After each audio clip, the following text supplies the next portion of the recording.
présenter dans cette vidéo une par une, dans l'ordre, je les ai retriés.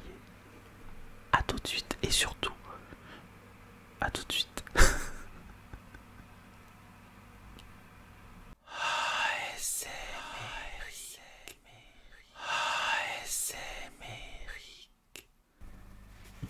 Alors, avant de commencer, j'aimerais faire une dédicace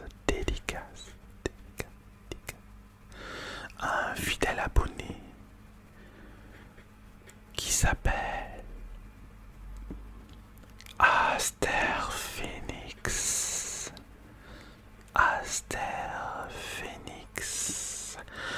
Et qui m'a demandé de faire cette vidéo que vous allez voir ici. Donc si vous voyez cette vidéo, c'est grâce à lui. Merci Aster Phoenix, je te dédicace cette vidéo. Et puis, je la dédicace bien évidemment plus largement à tous les abonnés, à vous qui me suivez, voilà, fidèlement, et qui êtes sensible à ma voix, sensible à mon chuchotement, sensible à mon soft spoken. En tout cas, je ne me lasse pas et je ne me lasserai pas de vous remercier, car tout ce que je vis comme plaisir à travers ces tournages, c'est grâce à vous. Vous êtes mon moteur, voilà. Vous êtes mon moteur pour aller encore plus avant. Vous êtes la force yang. Voilà. Merci encore, merci à tous, merci à toutes. Et puis voilà, dédicace à Aster Phoenix. Bienvenue sur votre planète ASMR. Je m'appelle Eric. Je suis praticien en hypnose ericksonienne, enseignant en méditation et tarologue. Et aujourd'hui, je vais vous présenter l'oracle Lenormand, les rêves enchantés de Jiro Marchetti. Surtout restez jusqu'à la fin, car à la fin, je ferai une annonce spécialement pour vous qui vous intéressez à cet oracle ou aux oracles en général. Donc surtout, restez bien jusqu'à la fin de cette vidéo pour écouter cette annonce. Alors, qu'est-ce qu'on peut dire? Je ne vais pas dans cette vidéo vous faire l'historique des cartes Lenormand, je pourrais le faire une prochaine fois. En fait, ça vient d'une dame qui s'appelait Mademoiselle Lenormand, qui était très célèbre à son époque et qui tirait les cartes d'une certaine manière avec certaines cartes, les cartes à jouer en fait. Et puis de là, il y a eu une tradition qui est venue et on appelait ça les cartes Lenormand. Elle utilisait 36 cartes et elle faisait un grand tableau de 36 cartes. Alors il y a plusieurs versions vraiment de ce jeu. Et cette version-là, donc moi j'ai effectivement utilisé plusieurs versions de ce jeu, mais j'ai utilisé et j'ai gardé cette version-là. Cette version-là, c'est celle que j'utilise pour mes consultations professionnelles. Je n'ai pas énormément de jeux pour mes consultations professionnelles. J'ai vraiment plusieurs jeux, oui, mais vraiment pour au niveau voilà ce que je ressens, arriver à développer ce que je ressens, et ben je le fais principalement à travers 4 jeux de cartes en ce moment, en sachant que bon, il y a un ordre de grandeur. Il y en a un que j'utilise pratiquement tout le temps, c'est le Tarot Rider-Waite. Ensuite, celui que j'utilise le plus, c'est celui-ci. Il y a également il y a le Yijing, les cartes Yijing que j'utilise beaucoup aussi, plus pour l'aspect professionnel, pour les questions professionnelles, et puis pour pouvoir déterminer, savoir comment faire telle ou telle chose. Et puis il y a également un oracle que je vous ai présenté dans une vidéo précédente qui s'appelle le grand oracle de l'amour, voilà, pour les questions sentimentales. Mais principalement j'utilise vraiment deux jeux, c'est-à-dire le Tarot Rider-Waite et le Normand, et ensuite les deux autres jeux c'est pour aller chercher un peu plus en profondeur, voilà. Alors nous avons un très beau coffret comme ça.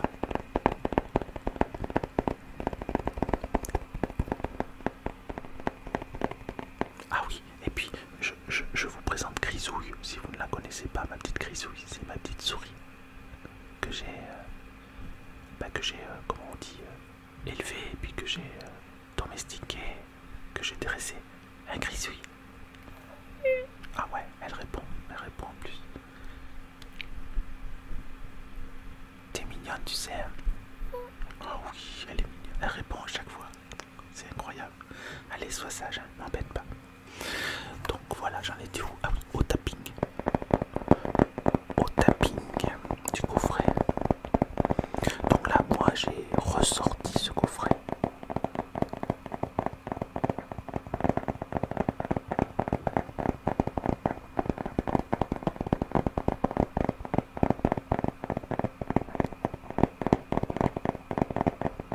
Je disais, j'ai ressorti ce coffret parce que je ne m'en sers pratiquement jamais puisque j'ai les cartes tout le temps sur ma table de consultation.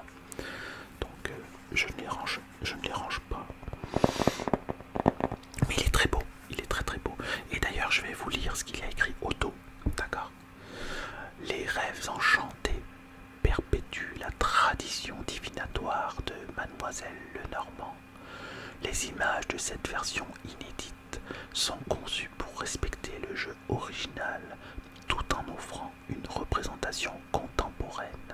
Dans ce coffret, vous découvrirez 47 cartes révélant le talent de l'auteur et illustrateur Jérôme Marchetti, dont le travail numérique fantastique est saisissant de beauté et de créativité. Grâce au livre d'accompagnement de 96 pages, vous trouverez la signification de chaque carte et les différentes méthodes de tirage originales qui vous permettront de réaliser une lecture à la fois efficace et nuancée. Et effectivement, grâce à ce jeu, on peut développer une lecture à la fois efficace et nuancée. Voilà, j'apporte beaucoup. Non, mais on peut aller dans le général et également dans les détails. Voilà. Donc, je vais ouvrir ce beau coffret. Il s'ouvre avec un système d'aimant, voyez. C'est très bien fait. Voilà. Voyez.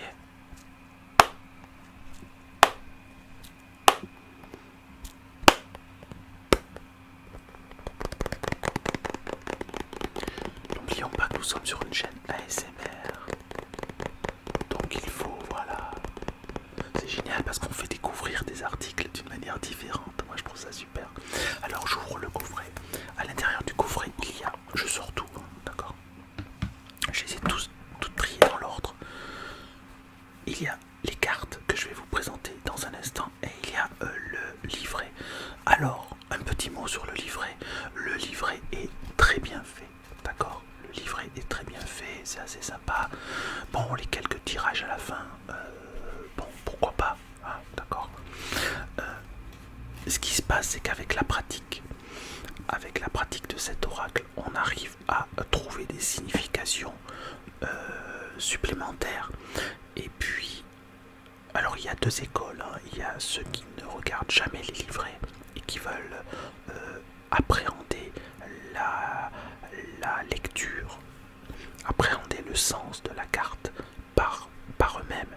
Et puis il y a ceux qui lisent les livres, qui lisent les livrets et qui interprètent d'après les livrets. Et puis il y a aussi, c'est une troisième catégorie du coup, les personnes comme moi qui lisent les livrets pour quand même avoir le sens, parce que l'artiste a quand même mis une certaine énergie dans les cartes, donc c'est important quand même de connaître le sens qu'il a voulu, selon moi, hein. Je ne détiens pas la vérité, mais selon moi, le sens qu'il a voulu mettre dans cette carte, et en même temps avec justement la pratique pour pouvoir déterminer des sens supplémentaires et puis des sens, sixième sens aussi supplémentaires, d'accord, c'est important. Donc le livret comporte une définition. Alors je peux vous lire. Alors qu'est-ce qu'il y a? Alors attendez. Voilà. Dans le livre il y a introduction. De toute façon, bon voilà, ça sert à rien que je vous montre, hein, c'est un petit livre avec des pages. Il y a introduction à la nouvelle édition des Rêves enchantés de Normand. Oui, parce qu'avant, Jérôme Marchetti avait fait une précédente édition où il n'y avait que les 36 cartes de Mademoiselle Lenormand. Et là, il a mis des cartes supplémentaires. Et en fait, c'est ce que j'aime aussi beaucoup, c'est que ces cartes supplémentaires qu'il a rajoutées sont extrêmement judicieuses. Ce sont pas juste des cartes en plus pour avoir mis des cartes en plus, d'accord, mais vraiment des cartes qui signifient quelque chose et qui ont vraiment lieu d'être dans un livre un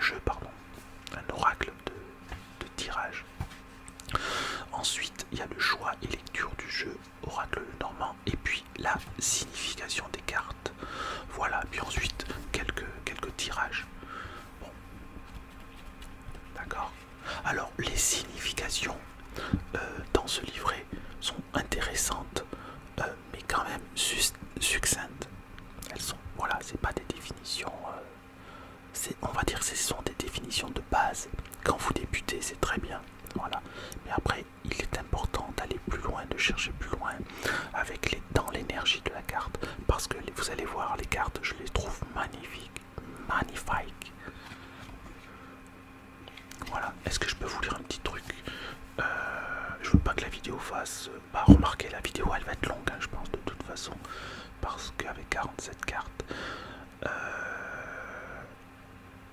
Bon, bah écoutez, non, c'est un peu long à lire, voilà. Bon, il explique un petit peu le pourquoi le pourquoi de ces cartes, voilà, tout simplement. Nous allons commencer. Voyez, ça fait cette épaisseur là. La tranche est dorée. Alors là, moi la tranche n'est plus dorée parce que je l'ai usée, voilà, tout simplement. Mais sinon la tranche est dorée. Après la tranche dorée, honnêtement, on s'en moque un peu parce que la plupart des tranches dorées disparaissent, d'accord, à l'usage. C'est joli au début, mais ça n'a pas un grand intérêt. Ça n'apporte rien à la lecture. Alors nous avons le 1. Voyez. Alors ça c'est le numéro de la carte. Et ensuite là il y a le 9 de cœur. Ça correspond vraiment à la carte à jouer si vous voulez. Donc le 1, vous voyez, c'est le cavalier, la cavalière. Hein, vous voyez que c'est un cheval de manège. Donc c'est une carte qui apporte les nouvelles. Voilà. Pas forcément bonnes. La particularité de ce jeu, du jeu de Mademoiselle Normand, c'est que les cartes peuvent se lire, ce qu'on appelle en grand tableau, c'est-à-dire au départ les 36 cartes. Mais mettre uniquement même des cartes de cette taille-là, 36, ça fait beaucoup. Donc il est important de trouver sa manière de tirer les cartes. Donc nous avons la carte numéro 1. Je ne sais pas si je peux vous la montrer un peu plus nette. Voilà, carte numéro 1. Qui apporte les nouvelles. Carte numéro 2, nous avons le trèfle à 4 feuilles, signe de chance. Alors là, je vous donne les définitions basiques de chez Basique, bien évidemment. J'ai développé d'autres définitions. Nous avons le 3. Voyez ce beau vaisseau, il est magnifique, magnifique, qui annonce un voyage, un grand voyage. Nous avons la maison, le numéro 4. Regardez comment elle est belle cette maison, elle est enracinée dans la nature. Il y a plein de choses à y voir dans cette maison. Nous avons le numéro 5, l'arbre, symbole de... on a la famille, on a la santé, on a plein de choses là-dedans. Nous avons le 6 qui est les nuages. Mais voyez comment c'est partagé, les nuages et le soleil, l'éclaircie. Donc ça c'est important dans les lectures. Nous avons le 7 qui est le serpent. Serpent, trahison. Se méfier du serpent. Ou pas, ça dépend. Le 8 qui représente la fin. La fin ou pas. Nous avons le 9, voilà, le bouquet. Le bouquet qui représente quoi?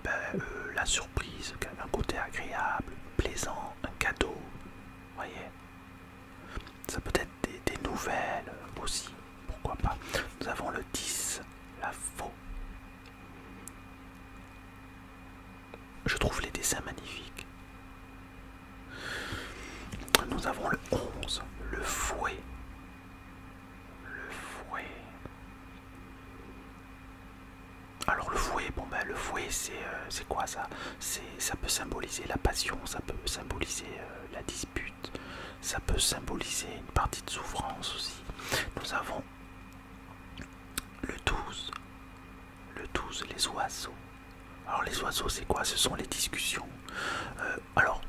Les discussions, mais aussi les discussions, comment dirais-je, un petit peu volatiles.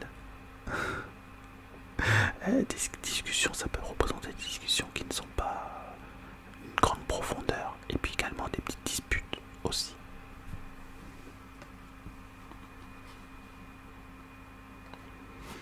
Alors je sais plus si j'ai dit qui ne sont pas, en fait qui sont volatiles, ouais. Je sais plus si j'ai dit qui ne sont pas ou qui sont. Là, les discussions qui sont volatiles, d'accord. C'est-à-dire, comme je l'ai dit, pas très profondes. Alors nous avons, vous avez remarqué aussi, qu'il y a plusieurs numéros identiques. Par exemple, on a le 12. Là, ce sont les discussions qui ne sont pas très profondes. Et là, c'est un peu l'inverse. Ce sont des discussions beaucoup plus profondes. Ça peut représenter un maître, un professeur, un sage, un enseignant, quelqu'un qui vous conseille, quelqu'un qui vous permet de vous repérer. Hein. Nous avons le 13. Le 13, c'est l'enfant. L'enfant. Voilà. Tout ce qui traite de l'enfant, de l'enfance, du début aussi. Ça peut être le début d'une aventure. Le 14. Alors le 14, c'est le renard. Le renard bien évidemment rusé. Pour moi, le 14 représente également le travail. Le travail. Nous avons ici le 15. Le 15, c'est l'ours. Alors pour moi, ça représente la force. Ça représente également quelqu'un qui a de grandes responsabilités, beaucoup d'argent. Et puis l'aspect financier aussi. Nous avons le 16. Le 16, c'est l'étoile. L'étoile. Alors l'étoile, c'est tout simplement aussi, c'est un symbole de chance, on va dire, de réussite. Et puis également, ça peut symboliser nos souhaits, ce que nous voulons, ce que nous souhaitons, nos envies. Nous avons le 17 avec les cigognes. 17 avec les cigognes. Donc les cigognes, vous voyez, elles aménagent. Elle aménage le petit nid pour, le nid pour son petit. Donc c'est l'aménagement, c'est le début, ça peut symboliser la naissance. La naissance, la grossesse, ça peut symboliser tout ça. Le 18 avec le chien fidèle. Alors bien évidemment, le chien fidèle symbolise l'amitié en priorité. L'amitié, la fidélité, la fiabilité. Nous avons le numéro 19, c'est la tour. La tour. Alors, la tour peut être symbole de plusieurs choses. Hein. Construction, symbole d'administratif, symbole d'isolement. Voilà. En fonction. Donc ça, c'est en fonction de nos ressentis qu'on peut déterminer le sens. Et également en fonction des cartes qui se trouvent à côté. D'accord. On passe à la carte numéro 20. Bon, finalement, ça va assez vite. Je voulais pas vous faire une vidéo trop longue, mais ça se passe bien. Le 20, vous voyez, ça c'est un endroit de promenade, un jardin, voilà. Donc un jardin, on y rencontre du monde. C'est quelque chose en général qui est un lieu agréable. Ça peut être aussi notre jardin secret en fonction toujours de ce que l'on ressent et des cartes qui sont avoisinantes. Ici, nous avons la carte numéro 21, la montagne. Bon, la montagne en général représente le blocage. Un blocage, une difficulté, quelque chose à surmonter. Nous avons le 22. Le 22 qui est le chemin. Vous voyez que les chemins se séparent, ce sont des escaliers. Les dessins sont vraiment magnifiques. Voilà, ce sont des escaliers qui se séparent. Donc la séparation, le choix d'un chemin. Ici le 23, les petites souris. Ah bah oui, tu vois, regarde, les petites souris. Regarde, c'est tes copines. C'est tes copines, tu les vois. En même temps, je vous montre le dos des cartes. Je ne vous avais pas montré le dos des cartes, il est magnifique. Le dos des cartes est magnifique. Hein, tu vois, c'est tes copines. Hein, t'es contente? Ah oui, elle est contente. Elle est contente. Alors, oui, un petit mot quand même sur la signification. Les souris, ça représente le grignotage, vous voyez. Elles sont en train de grignoter. Donc, ça signifie des pertes, des petites pertes, du vol. Nous avons la carte numéro 24. Est-ce que là, j'ai besoin de vous donner la signification? Je ne pense pas. Il s'agit de l'amour, tout simplement. L'amour, ce que l'on aime, la rencontre. C'est très joli, ces deux signes. Ces deux signes qui forment déjà un cœur. Il y a un cœur dans un cœur. C'est un signe. La carte numéro 25. signifie bien évidemment fiançailles, mariage, mais aussi contrat à signer, parce que c'est un engagement. Donc ça signifie un engagement aussi. Hein. Ça, on peut tirer ce genre de carte aussi pour les affaires. Ça veut dire que le contrat se fera. Alors après, se fera ou pas, ça dépend encore une fois des cartes avoisinantes. Ici, le 26, c'est le livre. Donc le livre signifie à la fois les études, à la fois tout ce qui a lieu, tout ce qui a trait au livre. Ça peut être, je ne sais pas moi, tout ce qui est administratif. Et puis également, voyez, par le système de fermeture complexe, ça peut signifier les secrets, ce qui est caché dans un livre. Quelquefois on cache des messages dans des livres, hein, des choses qu'on ne veut pas que les autres retrouvent. On les cache dans des livres.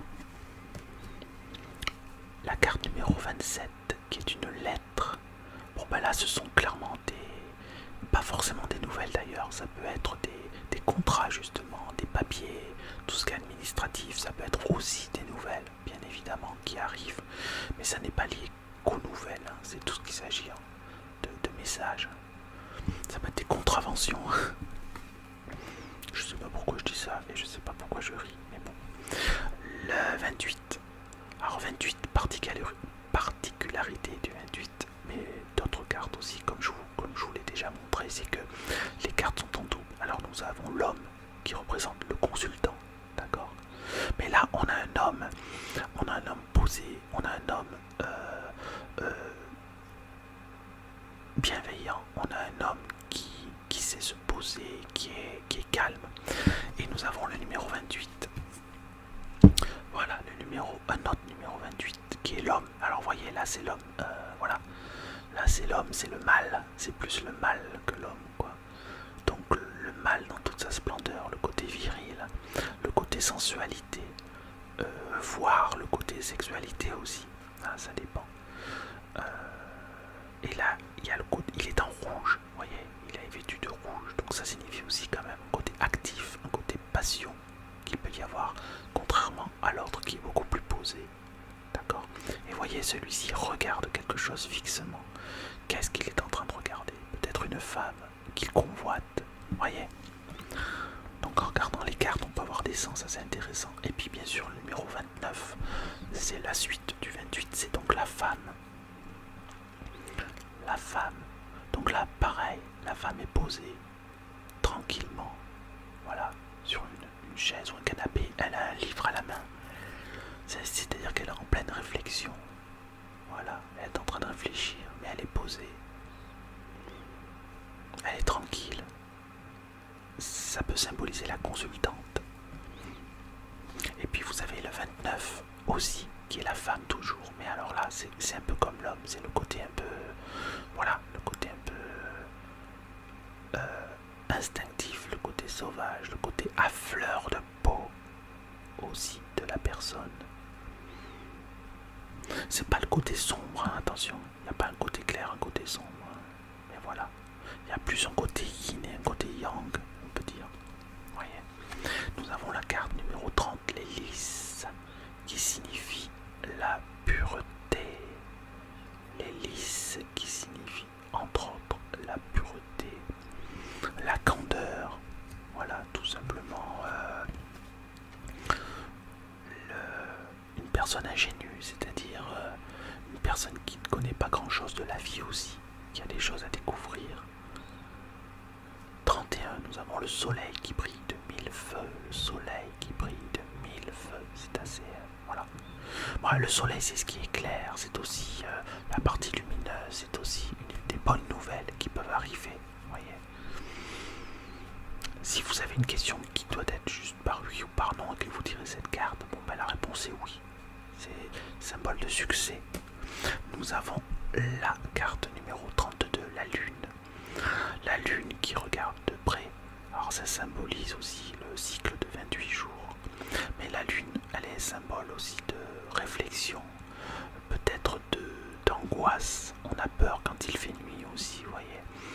On a peur d'y voir des choses que l'on n'y voit pas le jour.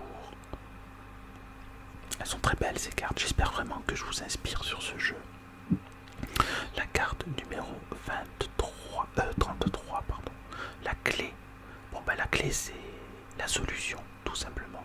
Bien qu'il y ait d'autres définitions que j'ai collées à cette carte, mais on va dire voilà, la définition la plus répandue et la plus utilisée, c'est à trouver une solution. Alors, symbole de solution, symbole aussi d'ouverture. Nous avons le 34 qui sont les poissons. Poissons. Poissons. Voilà. Symbole de communication, mais sur le plan commerce. D'accord. Le commerce. Voilà. Ça peut être aussi quelquefois symbole d'argent. Symbole de biens matériels. On a beaucoup de biens matériels, beaucoup d'argent. Nous avons la carte numéro 35. 35 avec l'encre. Voilà, l'encre, vous voyez, elle est solidement plantée dans le sable là. Bon ben voilà, là c'est synonyme d'ancrage bien évidemment, synonyme de lourdeur aussi, d'immobilisme puisqu'elle ne peut pas bouger. Nous avons le numéro 36, la croix, symbole de fardeau. Alors j'ai bien d'autres définitions aussi pour cette carte, mais on va dire voilà, symbole de fardeau. Porter sa croix, c'est porter son fardeau aussi. La carte numéro 37. Alors oui, à partir de... Vous voyez, là on est à la base c'est 36 cartes. Ça s'arrête à la 36 et Giro Marchetti en a créé d'autres. Donc à partir de maintenant, ce sont les créations de Giro Marchetti. Alors que juste avant, c'était les symboliques traditionnelles du jeu de Mademoiselle Agnès. D'accord. La carte numéro 37, le coucou. Enfin, les coucous. Le coucou, les horloges, les montres, le temps. Là, on a un symbole du temps. Donc, vous voyez, c'est très utile. En tout cas, moi, ça c'est très utile. Cette carte est extrêmement utile aussi. La carte numéro 38, le pont. C'est quelque chose qui permet de relier les choses entre elles. Les choses ou les personnes. Voilà. La carte numéro 39, les dés. Alors là, ça symbolise le hasard. Mais pas que les jeux de hasard. Ça symbolise le hasard. La carte numéro 40, le masque. Vous voyez, d'un côté, il y a un masque, il y a un visage qui sourit, de l'autre, il y a un visage qui ne sourit pas tellement. Et au milieu, il y a un visage avec la bouche ouverte. Et on a l'impression que ce visage tire la langue. Donc il y a beaucoup d'interprétations à faire avec cette carte. C'est très très bien trouvé. Je trouve que le travail de Giro Marchetti est exceptionnel sur ce jeu. C'est pour moi son plus beau travail, même à travers tous les autres jeux qu'il a fait. Le 41, c'est le puits. Le puits, c'est puiser quelque chose, aller au fond de soi-même. Et puis c'est également un symbole de travail, parce que pour faire remonter le puits, il faut tourner la manivelle. Et c'est fatigant. La carte 42. La 42, c'est la boussole. Donc vous voyez le sens de la boussole. On a la boussole quand on est sur son chemin de vie, sur la bonne voie, dans la bonne direction. Voilà, quand on garde son sang-froid. Voilà, en toutes circonstances aussi, on peut tomber sur cette carte. La carte de la boussole. Donc les cartes sont très bien faites. Alors ensuite, la carte numéro 43, c'est le labyrinthe. Le labyrinthe, voilà, quand on a cette carte-là, c'est qu'il y a un certain ralentissement, qu'on peut se sentir perdu, qu'on ne sait pas quel chemin prendre, etc., etc., etc. Et puis il y a d'autres personnages, donc vous voyez que ça peut apporter des significations supplémentaires. Et puis la dernière carte, la 44, qui est la loupe, qui permet de regarder les choses, qui indique qu'il faut regarder les choses de plus près. Voilà, qu'une chose est à regarder, voilà, un détail est important, voilà, des détails importants. Voilà, et en tout, ça fait donc 47 cartes, puisqu'il y a des cartes doublées, 44 plus 3 doublés, cela fait bien 47 cartes. Voilà, écoutez, je vous avais promis une annonce, et je vais vous la faire. Donc j'utilise ce jeu depuis plusieurs années déjà. Et j'ai mis en place un système de lecture pour lire les cartes à l'endroit, mais également à l'envers. Donc ce que je fais dans... je peux pas, je n'ai pas en tout cas les moyens, comment dirais-je, techniques pour créer des formations, pour l'instant des formations vidéo classiques, etc. Mais je fonctionne depuis plusieurs mois avec des personnes que cela intéresse, d'où l'annonce. Et je fais des cours particuliers, d'accord, des cours particuliers à l'heure, d'accord. Ça c'est par téléphone ou par Skype. Le mieux c'est quand même par Skype. Et avec des exercices à faire. Donc c'est comme une formation sur ce jeu-là spécifiquement, d'accord, le tir au marketing. Et à un prix raisonnable. Alors je sais pas si je peux dire le prix. Je suis pas sûr. Je vais pas le dire dans le doute, je sais pas. Enfin en tout cas, si vous êtes intéressé, vous pouvez m'envoyer un mail et puis je vous donnerai les renseignements, le prix, la durée. Il n'y a pas de durée, ça dépend de vous. C'est-à-dire que peut-être qu'une seule leçon d'une heure, un seul cours d'une heure peut vous suffire. Enfin, il en faut quand même, comptez-en quand même. Honnêtement, il faut compter quand même pour bien assimiler ce livre-là. Cet oracle-là, avec les conseils, parce que bien sûr je vous donne des conseils d'interprétation, je vous fais faire des exercices, et puis on se revoit la semaine d'après ou quelques jours après, ça dépend. Donc vous comptez quand même une dizaine d'heures quand même pour pouvoir pas seulement interpréter ces cartes, mais également voilà, se sentir à l'aise, et puis que je puisse vous donner des clés pour avancer. Donc si vous voulez apprendre à tirer les cartes, voilà, je vous annonce que je donne des cours particuliers de voyance, voilà, et de guidance spécialisés dans le tir au marketing. Voilà, c'était l'annonce que je voulais vous faire. Donc voilà, j'espère que cette vidéo vous a plu et je vous dis à très bientôt. Au revoir.